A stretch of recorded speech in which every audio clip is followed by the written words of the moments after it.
বিয়ের প্রথম রাতে বউকে জিজ্ঞেস করেছিলাম, তুমি আমার কাছে কি চাও?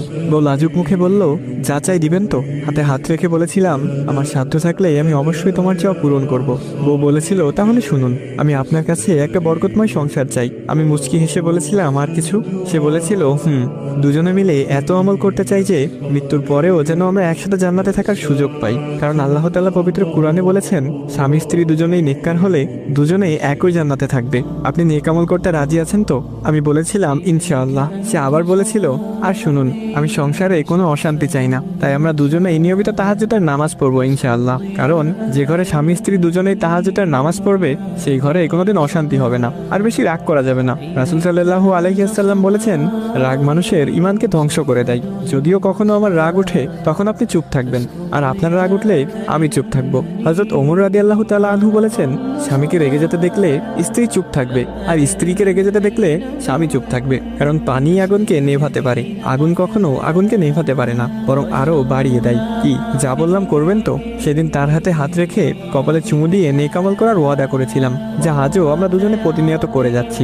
অফিসে বসে এসব ভাবছিলাম, এমন সময় স্যার এসে বেতন দিয়ে গেলেন। প্রতি মাসেই বেতন পেয়ে মা বাবা ভাই বোনের জন্য কিছু কিনে তার জন্যও কিছু কিনে নিয়ে যাই। আজও অফিস থেকে বাড়ি ফেরার পথে তার জন্য একটা নীল শাড়ি, কতগুলো গোলাপ আর বেনি করার জন্য বেলি ফুলের মালা নিয়ে এসেছি।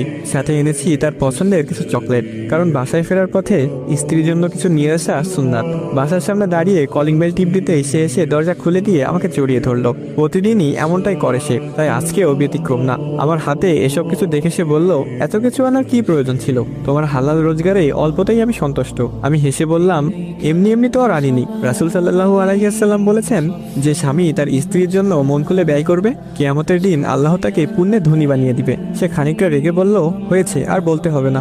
এত সব কিছু চাই না আমার শুধু তোমাকে পেলেই চলবে।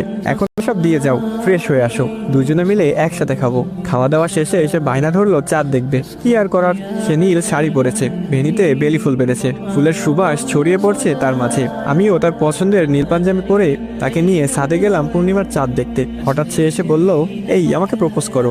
না করলেও যে উপায় নেই, বড্ড অভিমানী সে। তার বেনিতে গাঁথা গোলাপ ফুল নিয়ে তার সামনে হাঁটু গেড়ে বসে বললাম, এই তুমি কি আমার জ্যোৎস্না রাতের চাঁদ হবে? আমার বদ্ধ ঘরের খোলা জানলা হবে? গল্পের রানী হবে কি আমার?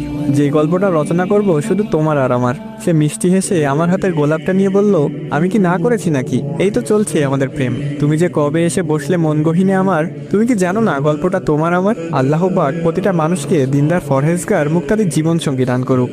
সবাই বলি আমিন।